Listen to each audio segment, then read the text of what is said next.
কালকে অজিত পাওয়ারকে নিয়ে যে ভিডিওটা করেছিলাম তাতে সবার কমেন্ট হচ্ছে যে আপনি অজিত পাওয়ারের মতো একজন ইমরাল, মানে যা নীতি নৈতিকতার ধার ধারে না এবং বেশ পলিউটেড এবং বেশ দুর্নীতিগ্রস্ত পলিটিশিয়ানকে কেন প্রশংসা করছেন।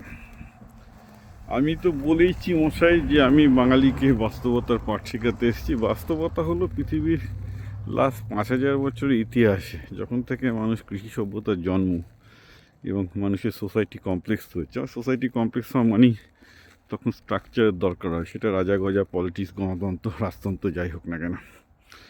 তখন থেকেই দেখা গেছে এই করাপশনটা কিন্তু সেদিন থেকেই আছে।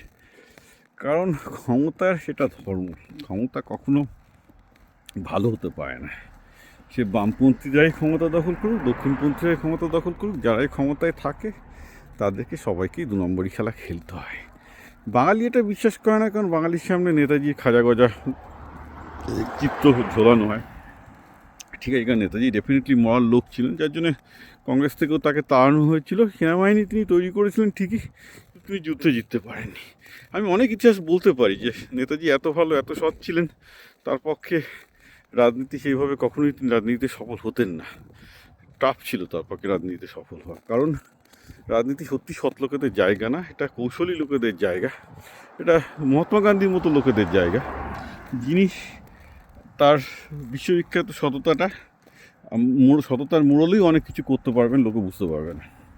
তো ঘটনাটা হচ্ছে যে পলিটিক্সের ব্যাপারটাই এমন যে সেখানে ক্ষমতার জন্য সব কিছু চলে, এবং আমি সেই জন্যই অজিত পাওয়ারের এটা দেখালাম যে কীভাবে উনি সবসময় ডেপুটি প্রাইম, ডাজন্ট ম্যাটার যেই ক্ষমতায় আসুক তিনি ডেপুটি প্রাইম মিনিস্টার, তাই ডেপুটি চিফ মিনিস্টার।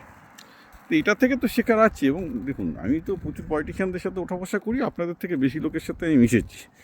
প্রচুর কংগ্রেস, সিপিএম, তৃণমূল, বিজেপির ছোটো বড়ো নেতার সাথে আমার ওঠা বসা আছে।